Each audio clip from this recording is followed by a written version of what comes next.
welcome to Turn the Page, the official podcast of the Syosset Public Library.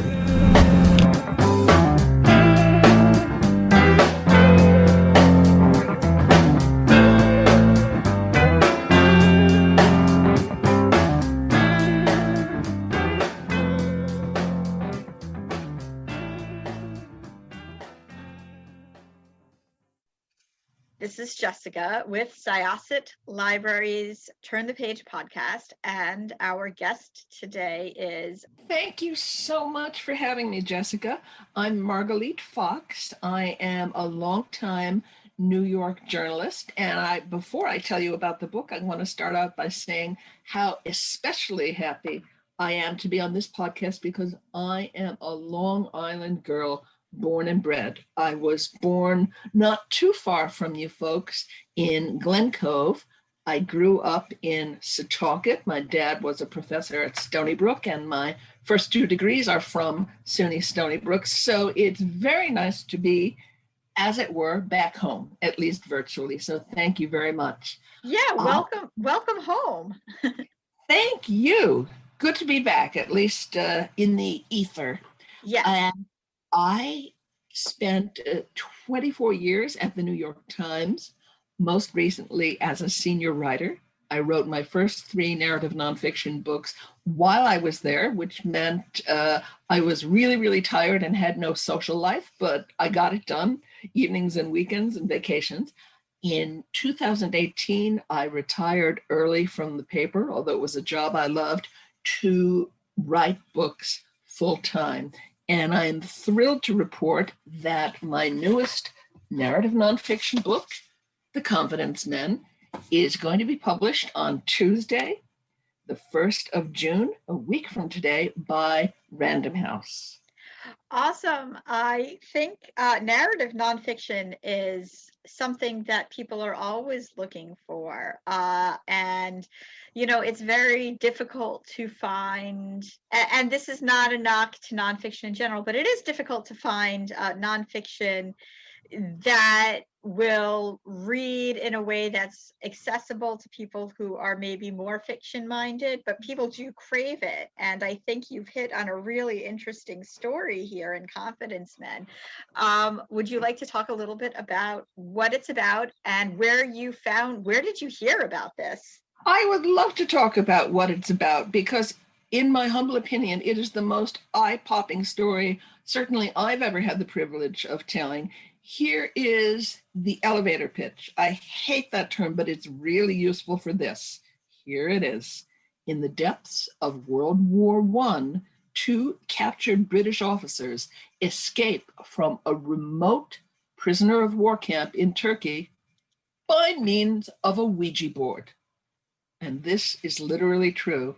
It is nonfiction, narrative nonfiction of the most gripping kind. In fact, the publisher is calling it a nonfiction thriller, and I think that's right on the money. Okay, where did you first hear about this story? In the most satisfying way possible, and I know that your readers, who are, of course, library users, will love this. It was paging through a dusty, long out of print book looking for something else. And the book is called Grand Deception by Alexander Klein. It's a wonderful anthology that came out in the 1950s that contains essays from all over about all sorts of hoaxes and frauds and deceptions and con games and all of those delicious things. So I was paging through it a few years ago, looking for inspiration for a new book, when my eye fell on an essay with the most irresistible title I have ever seen on a work of nonfiction. And that essay was called The Invisible Accomplice. Now, how could I not read something called The Invisible Accomplice? And indeed, that essay, which had been published in the 1930s, was by one of my real-life protagonists, the Welsh artilleryman named Elias Henry Jones, known as Harry Jones. And he reprised in brief this remarkable escape plot that he and a Confederate, the Australian pilot Cedric Hill, worked as a con game, meticulously planned, rigorously engineered, impeccably thought out. They worked it on their Ottoman captors over more than a year. And at the center of the con game was a handmade Ouija board that looks like no other. And Random House has wonderfully made up a book club kit that includes a print it yourself Ouija board modeled after the one in the book. And book club members can download it, cut it out, tape it together, and have some fun. And the Ouija board they used in the book was very much like this, made out of scrap iron and wood with an inverted drinking glass for the planchette. They were living, of course, in very substandard conditions in a remote, freezing cold Turkish prison camp that was 4,000 feet high in the mountains, surrounded by mountains and desert. There was no way to get out except through this remarkable con game. Okay, so I'm actually going to, I just took a picture of you holding that up, and I'm going to put that on the show notes for this this episode, because that Excellent. is fabulous. And I think people are going to immediately want to join the book club, because who's not going to want that? That's pretty cool. So one of the things about this book, you talk about what the con game was, which, by the way, I am a huge fan of stories like this. Like anything a little fringy and a little strange and weird but true is 100%, I guess, a carrot for me to come and learn more about it. And I think a lot of people are the same when it comes to things like that, because, you know, like we all love a good thriller, but when the truth is stranger than fiction, sometimes it's very difficult to resist. You talk, though, you do talk a little bit about like this, the spiritualist movement during this time period. Absolutely. And in fact, what I learned is the spiritualist movement, which began in the Victorian era. And of course, in 1914, when people started being killed in the war, had this enormous resurgence as families were desperate to contact loved ones. Even if they sort of didn't quite believe in spiritualism, they were going to grasp at any straw they could. And that whole movement cannot be divorced from the con game as planned out by my heroes, Harry Jones and Cedric Hill. And here's why. When I first read Jones's essay, The Invisible Accomplice, that in turn led me back to his full-length, book-length memoir called The Road to Endor, which was published just after the war in 1919. Again, not well known in this country. I think it was only published in Britain. So there were two things about the story in his essay and in his book that, if you'll pardon me, really haunted me. And one was just that this amazing story of cunning and daring do and literally mortal danger had slipped into a crevice in history where it had languished almost unknown for 100 years. And so I have the great privilege and joy of levering it out of that crevice. But the second thing, to get back to the elevator pitch, was how could this preposterous scheme actually work? If you told someone, you know, I'm writing a true book about two World War I captives who escaped from a remote prison camp by means of a Ouija board, they would think I was delusional. They would think my two heroes were delusional. And yet, with all kinds of twists and turns and challenges and setbacks and unforeseen obstacles, it actually worked. And after almost a year of doing this, they won their freedom. So what I wanted to know as a 21st century journalist was, how could this be? How could this outlandish scheme actually have worked?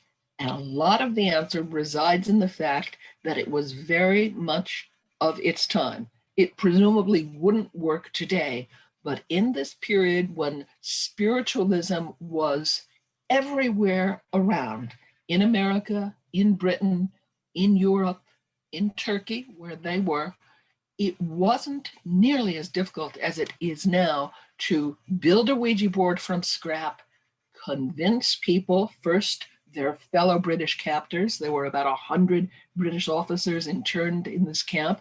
First convince them that they were communing with the spirits. And for captives, if nothing else, it was this wonderful way of bringing the outside world in. They were so isolated, they were so restricted.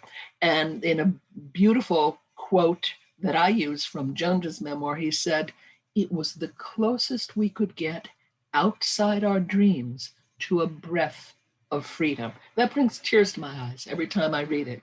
So first, Jones was very shrewd. He was a lawyer in civilian life, so he knew about persuasive argumentation in a courtroom. His confederate, Hill, was a brilliant amateur magician, and there is literally magical illusions that become part of the con gang, which I find thrilling. And the two of them together first converted most of their fellow British captives. And once they had a kind of critical mass of believers that they could commune with the spirits, they then set to work converting their Ottoman captors. Wow. So basically, and this is actually something that I thought was very interesting. They really couldn't do what they needed to do without not letting their fellow captors really in on it. Like they had to really, they needed their captors to believe that everybody else believed. Because if somebody slipped up and somebody, was like, oh, these guys, the captors might have realized, okay, maybe this isn't as mystical as it seems. So they really needed to recruit their fellow prisoners to believe it themselves in order for it to work, which is absolutely crazy. They absolutely were. And to speak first to your initial point, yes, Jones and Hill they're both really smart people. They knew they had to establish a critical mass of believers among their fellow captives. But here's the thing. The only thing the captives knew were that they were going to seances and communing with the spirits. The captives were absolutely not told that Jones and Hill were planning to escape, because it would have put Jones and Hill at risk, and it would have put the captives themselves at risk. There were very stringent punitive measures in place to discourage escape. And the rule was that if even one person escaped, the rest of the camp left behind would be punished, even down to execution. So most of the people knew better than to risk escape. For Jones and Hill, the imperative was, how do we do it without putting our comrades at risk? So without telling them they were passively taking part in an escape plot, they brought their comrades along on the spiritual quest, and that allowed them to start to leverage belief among their Ottoman captors. So Ouija boards, were they very popular at this time period?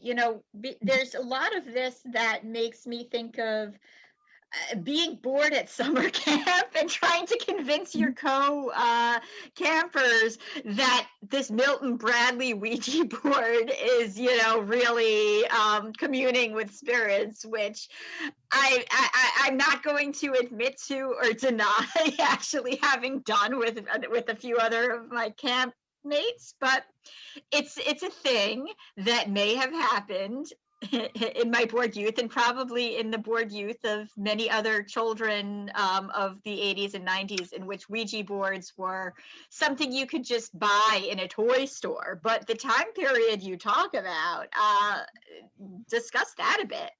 Absolutely. I learned a lot of fascinating stuff about the history of the Ouija board. And again, the Ouija board arose during the spiritualist craze that started in the mid-19th century, and by the late Victorian era, when the first Ouija boards were produced, was really at its height. So the first commercial Ouija boards were actually manufactured by a company in Baltimore in the early 1890s. And there's a really cool illustration that I reproduce in the book of the first patent drawings from the United States Patent and Trademark Office for the first Ouija board. And it's absolutely recognizable as the ones you can buy in the dime store today. So they were hugely popular on both sides of the Atlantic. So by the time our con game started in 1917 to 18, people knew what a Ouija board was, and a lot of people had used one. Obviously, this circular one that my guys built from scrap didn't look like the commercial ones, but people knew how to use it. Believers accepted that, the letters it touched would spell out communications from the spirits. The other thing I wanted to find out, which I too have wondered about from childhood, is even if you don't believe in spirit life, it is true that if you're very relaxed and you have your fingers lightly on the planchette, it does seem to start to move on its own. And I wanted to know why that happened. And indeed, there's a physiological reason for it. It's a phenomenon that I talk about in the book that was identified in 1852, as far back as that. And one of the really cool cameo appearances in the book is an American woman psychologist who studied that phenomenon. It's called motor automaticity. She studied it in the late 1890s, and her name is Gertrude Stein. And at first I thought, oh, what a charming coincidence. I thought, it is indeed the very same Gertrude Stein. And as an undergraduate at Radcliffe, she was a student of the great psychologist William James. And her very first published writing of any kind was a scientific paper on motor automaticity, where she did experiments with the planchette. So it's all in the book. Gertrude Stein is much cooler than she was about 10 seconds ago, but Gertrude Stein was already awesome. Exactly. And that's one of the great pleasures of writing historical nonfiction, is seeing who creeps into the narrative in these little cameo parts, because their history somehow intersected with the history of what you're writing about. And so for me, in The Confidence Men, it's Gertrude Stein, Lawrence of Arabia, and Mark Twain. So it doesn't get much cooler than that. The story, because sometimes my mind goes to other media, especially now that so many books are being adapted to media. I'm almost picturing this as like an Armando Iannucci movie, having watched The Death of Stalin last year and some of his other satire. This has a little bit of everything for everyone. So if you're listening, Armando, this is your next film. That's right. And indeed, I am allowed to say that my agent is shopping the film option around even as we speak. That's amazing. I just absolutely love this story, and I think it's going to be a huge hit. I think, especially since we've all kind of been stuck in our own houses trying to figure out ways to amuse ourselves. Here are two ridiculously intelligent men who used, I guess, despair and maybe the boredom and the, just horrible conditions they were in to create this crazy con that actually worked. And I think people are always looking for just good, true stories about the human spirit working its way through adversarial situations. But this one has, I guess, just like that little glint of whimsy in it, because they were able to con all of these people. Right. That's one of the things that delighted me was, it's a terrible story. It's about war. The first section of the book talks about what Jones and Hill went through in the war that forced them to become prisoners of war, and it's pretty horrendous. Jones fighting, they were both in the Ottoman theater, which again is really much less well known. We all know All Quiet on the Western Front. This was this whole other theater, often called the Forgotten Theater of World War I. That's also fascinating. Jones fighting in Mesopotamia was under siege with thousands of other British officers for 5 months, where the Ottomans had them pinned down and basically let them slowly starve to death. He was then brought on a 2,000-mile, 2-month forced march to get through desert, over mountains, to get to the camp. Hill, who was in the Sinai and Palestine theater, was shot down and had a solo 6-hour shootout in the desert with Ottoman forces before he was captured. Their wartime experiences alone are absolutely extraordinary. When they got there, the con game itself is fascinating. First, they convert their fellow captives to spiritualism. Then they go to work on the captors. But of course, you need an extraordinary inducement. So they came up with buried treasure. What could be more seductive than that? And it had long been rumored that there was treasure buried in the area by a wealthy Armenian before the tragic massacre of Armenians by Ottoman Turks in 1915. And the Turks had, in fact, been searching for that treasure in vain. Jones and Hill brilliantly persuaded them over many, many months, gradually, step by step, that the Ouija board and the spirit world could help them find that buried treasure, if only their captors would lead the two captives far away from camp in search of it. So if all went according to plan, Jones and Hill would be personally escorted along the road to freedom by their captors, including the iron-fisted camp commandant, and the Ottoman government would be paying their travel expenses for their escape. I mean, how brilliant is that? If their plan were discovered, it would mean a bullet in the back for each of them. So the stakes were very, very high. Yet, as you say, there are wonderful moments of high, dark comedy in there to leaven this mortal situation. Margalit, this is great. I think this is going to be one that people are going to be talking about for a very, very long time. Are you working on something now? I am indeed. As I say, I chain smoke my books, and the day after I turn in one manuscript, I start researching the proposal for the next one. So I'm now working on my 5th book. I'm just coming to the end of my research and will soon sit down to write. And it's about, again, it's narrative nonfiction. It's about crime in 19th century America. Wonderful. So Confidence Men is going to be available at your public libraries, your bookshops. Is there an audio version of it? There is an audio book, there are ebooks, there is every medium you could possibly wish. And we have, because my hero Jones was Welsh and he communicated in code by mail with his family in Britain by using Welsh words, we have a beautiful, beautiful Welsh narrator for the audiobook. So it sounds absolutely gorgeous. Excellent. Thank you for joining us. I do hope to see this come to the small or big screen at some point as well. I could just imagine how great that would work cinematically, just everything about it.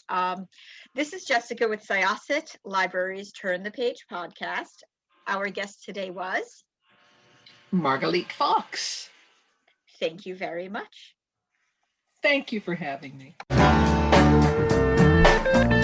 It's time to close this chapter of Turn the Page. Join us for the next episode.